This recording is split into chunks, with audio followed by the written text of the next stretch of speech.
या देवी सर्वभूतेषु शक्तिरूपेण संस्थिता नमस्तस्यै नमस्तस्यै नमस्तस्यै नमो नमः। जय माता दी। आप सभी का हमारे YouTube चैनल पर हार्दिक स्वागत है। आप सभी को दशहरा महापर्व की हार्दिक शुभकामनाएं। आज की वीडियो में आप जानेंगे विजयादशमी के दिन शमी वृक्ष के पूजन का महत्व, प्रार्थना मंत्र और विधि।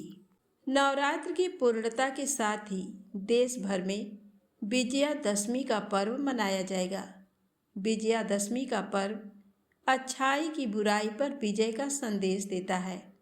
विजयादशमी पर्व है संकल्प का कि हम अपने अंतरतम में उपजी बुराइयों पर विजय प्राप्त कर सन्मार्ग पर अग्रसर हो सकें। देश के अलग अलग हिस्सों में विजयादशमी का पर्व अपनी अपनी लोक परंपराओं के अनुसार मनाया जाता है।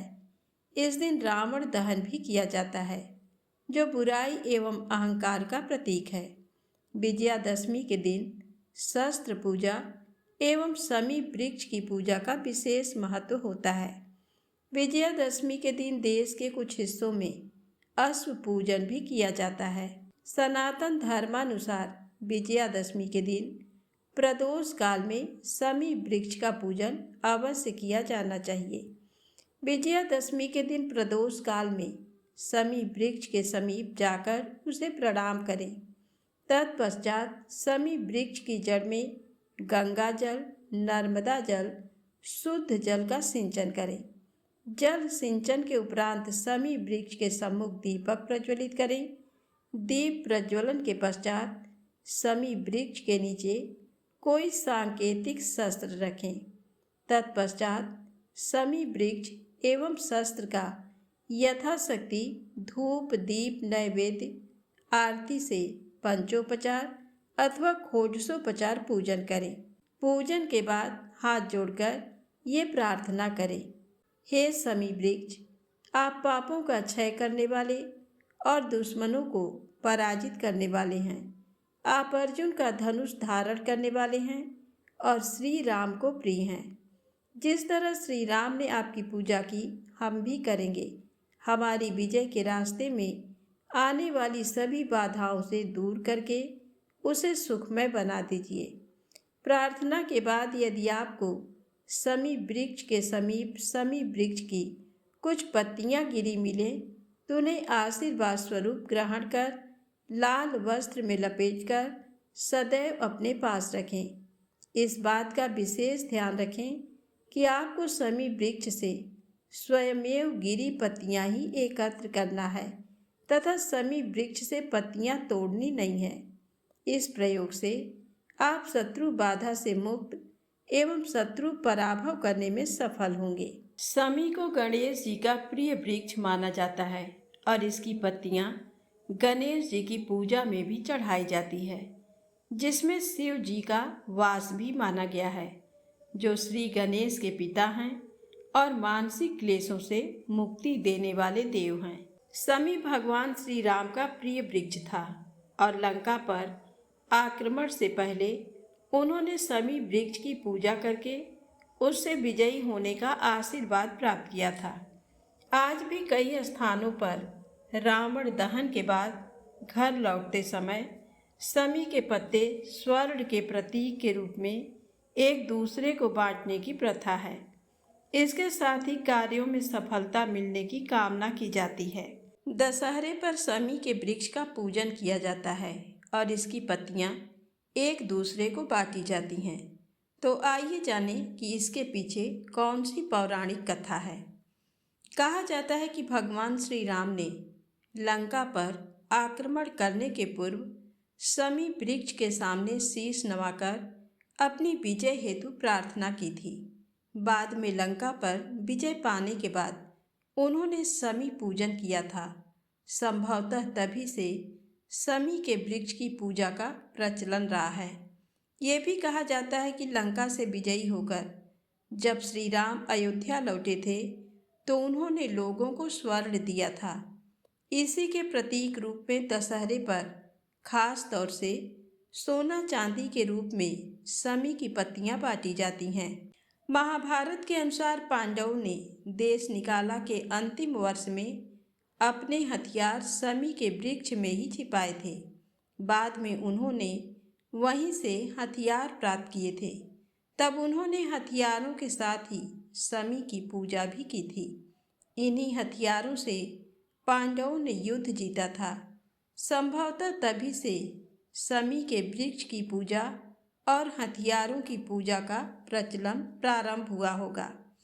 एक अन्य कथा के अनुसार महर्षि वरतंतु ने अपने शिष्य कौत्स से शिक्षा पूरी होने के बाद गुरु दक्षिणा के रूप में 14 करोड़ स्वर्ण मुद्राएं मांग ली।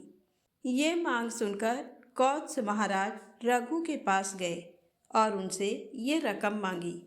महाराज रघु ने कुछ दिन पहले ही एक महायज्ञ करवाया था, जिसके कारण खजाना खाली हो चुका था। तब उन्होंने कौत्स से 3 दिन का समय मांगा। राजा धन जुटाने के लिए उपाय खोजने लग गए।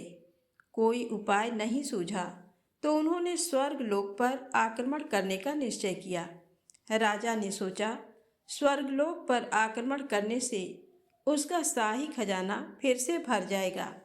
राजा के इस विचार से देवराज इंद्र घबरा गए और कोषाध्यक्ष कुबेर से रघु के राज्य में स्वर्ण मुद्राओं की वर्षा करने का आदेश दिया। इंद्र के आदेश पर रघु के राज्य में कुबेर ने समी वृक्ष के माध्यम से स्वर्ण मुद्राओं की वर्षा करा दी। माना जाता है कि जिस तिथि को स्वर्ण की वर्षा हुई थी उस दिन विजयादशमी थी। इस घटना के बाद से ही विजयादशमी के दिन समी के वृक्ष की पूजा और उसकी पत्तियां एक दूसरे को बांटने की परंपरा प्रारंभ हुई। अब आइए सुने दशहरा पर्व से जुड़ी पौराणिक कथा। नवरात्र के 9 दिन माँ भगवती के व्रत करने के बाद 10वें दिन यानी कि दशहरे पर भगवान राम की पूजा की जाती है और दशहरे का पर्व धूमधाम से मनाया जाता है। हिंदू धर्म में विजयादशमी को बुराई पर अच्छाई की जीत के प्रतीक के तौर पर मनाया जाता है। इस दिन भगवान राम ने रावण का वध किया था। तभी से लोग हर साल आश्विन मास के शुक्ल पक्ष की दशमी को दशहरे के रूप में मनाते हैं। इस दिन रावण के पुतले का दहन करके दशहरे का त्योहार मनाया जाता है। 14 वर्ष के वनवास के दौरान लंकापति रावण ने जब माता सीता का अपहरण किया तो भगवान राम ने हनुमान जी को माता सीता की खोज करने के लिए भेजा। हनुमान जी को माता सीता का पता लगाने में सफलता प्राप्त हुई और उन्होंने रावण को लाख समझाया कि माता सीता को सम्मान सहित प्रभु श्री राम के पास भेज दें। रावण ने हनुमान जी की एक न मानी और अपनी मौत को निमंत्रण दे डाला। मर्यादा पुरुषोत्तम श्री राम ने जिस दिन रावण का वध किया उस दिन शारदीय नवरात्र की 10वीं तिथि थी। राम ने 9 दिन तक माँ दुर्गा की उपासना की और फिर 10वें दिन रावण पर विजय प्राप्त की। इसलिए इस त्योहार को विजयादशमी के रूप में मनाया जाता है। रावण के बुरे कर्मों पर श्री राम जी की अच्छाइयों की जीत हुई, इसलिए इसे बुराई पर अच्छाई की जीत के त्योहार के रूप में भी मनाते हैं। इस दिन रावण के साथ उसके पुत्र मेघनाद और उसके भाई कुंभकर्ण के पुतले भी फूंके जाते हैं। पौराणिक मान्यताओं में विजयादशमी को मनाने के पीछे एक और मान्यता ये बताई गई है कि इस दिन माँ दुर्गा ने चंडी रूप धारण करके महिषासुर नामक असुर का भी वध किया था। महिषासुर और उसकी सेना द्वारा देवताओं को परेशान किए जाने की वजह से माँ दुर्गा ने लगातार 9 दिनों तक महिषासुर और उसकी सेना से युद्ध किया था और 10वें दिन उन्हें महिषासुर का अंत करने में सफलता प्राप्त हुई। इसलिए भी शारदीय नवरात्र के बाद दशहरा मनाने की परंपरा है। इसी दिन माँ दुर्गा की मूर्ति का भी विसर्जन किया जाता है। अब आइए सुने रावण के जन्म का रहस्य। रावण लंका का राजा था और युद्ध में श्री राम ने उसका वध कर दिया था। लंकापति रावण महाज्ञानी पंडित था। रावण के अंदर सत्व, रज और तम तीनों ही गुण विद्यमान थे। उसमें तमोगुण सबसे अधिक और सत्व गुण सबसे कम था। वाल्मीकि रामायण के अनुसार रावण पुलस्त्य मुनि के पुत्र महर्षि विश्रवा और राक्षसी कैकसी का पुत्र था। ऐसा माना जाता है कि उसका जन्म 3 श्राप के कारण हुआ था। एक श्राप सनकादिक बाल ब्राह्मणों ने दिया था। इसी तरह अलग अलग जगह 2 श्राप का और भी जिक्र मिलता है। वाल्मीकि रामायण के अनुसार पौराणिक काल में माली, सुमाली और मलेवन नाम के 3 क्रूर दैत्य भाई हुआ करते थे। इन तीनों ने ब्रह्मा जी की घोर तपस्या की, जिससे प्रसन्न होकर ब्रह्मा जी ने उन्हें बलशाली होने का वरदान दिया। वरदान मिलते ही तीनों स्वर्ग लोक, पृथ्वी लोक और पाताल लोक में देवताओं सहित ऋषि मुनियों और मनुष्यों पर अत्याचार करने लगे। इनका अत्याचार जब काफी बढ़ गया तब ऋषि मुनि और देवतागण भगवान विष्णु के पास गए और उनसे तीनों दैत्य भाइयों के अत्याचार की व्यथा सुनाई। इस पर भगवान विष्णु ने कहा कि मैं इन दुष्ट राक्षसों का अवश्य विनाश करूंगा। उधर ये बात जब माली, सुमाली और मलेवन ने सुनी तो उन्होंने अपनी सेना को लेकर इंद्रलोक पर आक्रमण कर दिया। इस पर भगवान विष्णु इंद्रलोक आकर राक्षसों का नरसंहार करने लगे। भगवान विष्णु रण क्षेत्र में आने के कुछ क्षण बाद ही सेनापति माली सहित बहुत से राक्षस मारे गए और शेष लंका की ओर भाग गए। उसके बाद शेष बचे हुए राक्षस सुमाली के नेतृत्व में लंका को त्याग कर पाताल में जा बसे। बहुत दिनों तक सुमाली और मलेवन अपने परिवार के साथ पाताल में ही छुपा रहा। एक दिन उसने सोचा कि हम राक्षसों को देवताओं के भय से यहाँ कितने दिनों तक छुपकर रहना पड़ेगा। ऐसे में कौन सा उपाय किया जाए जिससे देवताओं पर विजय प्राप्त की जाए। कुछ क्षण बाद उसे कुबेर का ध्यान आया। तब उसके मन में ये विचार आया कि क्यों न वो अपनी पुत्री का विवाह ऋषि विश्रवा से कर दे, जिससे उसे कुबेर जैसे तेजस्वी पुत्र की प्राप्ति आसानी से हो जाएगी। इस पर सुमाली अपनी पुत्री कैकसी के पास पहुंचा और बोला, हे पुत्री, तुम विवाह के योग्य हो चुकी हो, परंतु मेरे भय की वजह से कोई तुम्हारा हाथ मांगने मेरे पास नहीं आता। इसलिए राक्षस वंश के कल्याण के लिए मैं चाहता हूँ कि तुम परम पराक्रमी महर्षि विश्रवा के पास जाकर उनसे विवाह करो और पुत्र प्राप्त करो। राक्षसी होते हुए भी कैकसी एक धर्मपरायण स्त्री थी। इसके चलते उसने अपने पिता की इच्छा को पूरा करना अपना धर्म माना और विवाह के लिए स्वीकृति दे दी। इसके बाद कैकसी महर्षि विश्रवा से मिलने पाताल लोक से पृथ्वी लोक चल पड़ी। महर्षि विश्रवा के आश्रम तक आते आते कैकसी को शाम हो चुकी थी। आश्रम पहुंचकर कैकसी ने सबसे पहले महर्षि का चरण वंदन किया और फिर मन की इच्छा बतलाई। इस पर महर्षि विश्रवा ने कहा, हे भद्रे, मैं तेरी ये अभिलाषा पूर्ण कर दूंगा, किंतु तुम कुबेला में मेरे पास आई हो, अतः मेरे पुत्र क्रूर कर्म करने वाले होंगे। उन राक्षसों की सूरत भी भयानक होगी।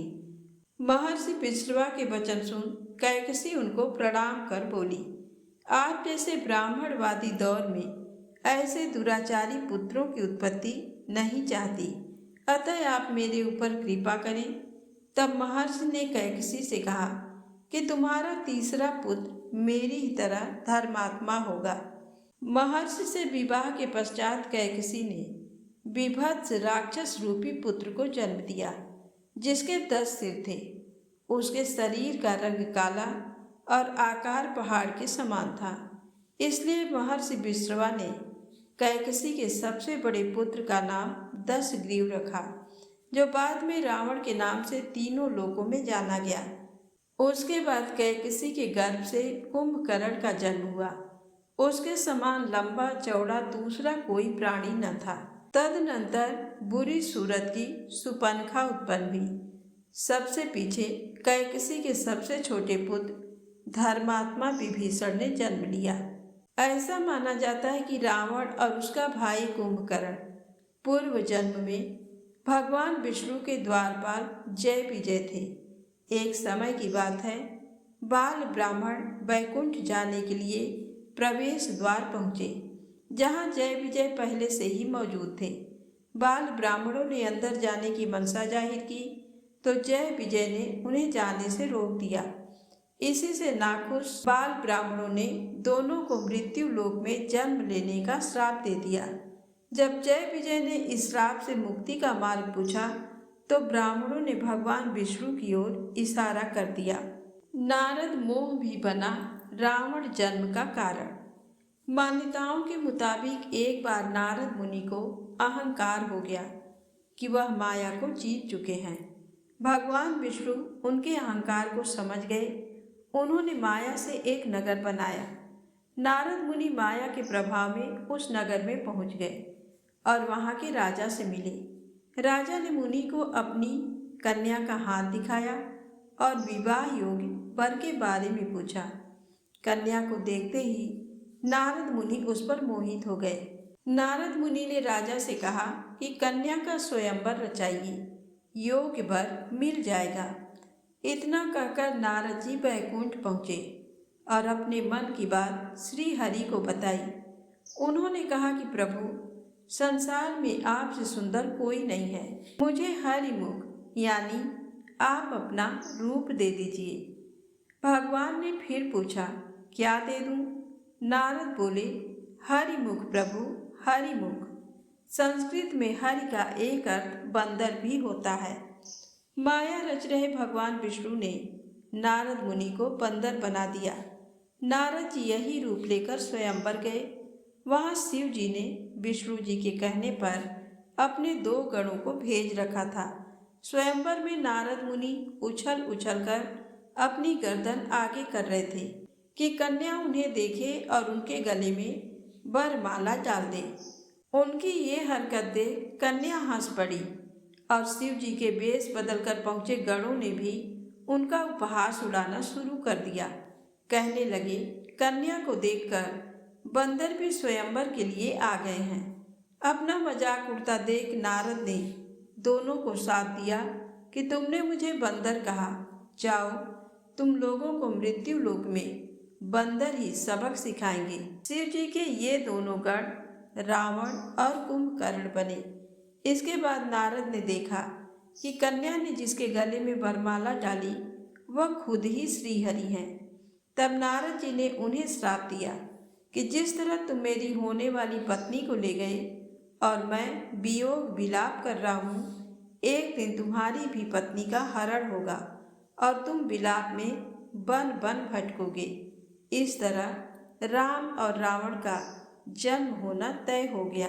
तीसरा है, प्रताप भानु के कारण रावण बना राक्षस। कथा के अनुसार सतयुग के अंत में एक राजा हुआ करते थे, प्रताप भानु। वह एक बार जंगल में राह भटक गए और एक कपटी मुनि के आश्रम में पहुंच गए। ये कपटी प्रताप भानु के द्वारा ही हराया हुआ एक राजा था। उसने राजा को पहचान लिया, लेकिन प्रताप भानु कपटी मुनि की असलियत नहीं पहचान पाया। इस तरह मुनि ने राजा की ऐसी बातें बताईं जो सिर्फ उसके जानने वाले ही जानते थे। इससे राजा को लगा कि ये कोई सिद्ध पुरुष है।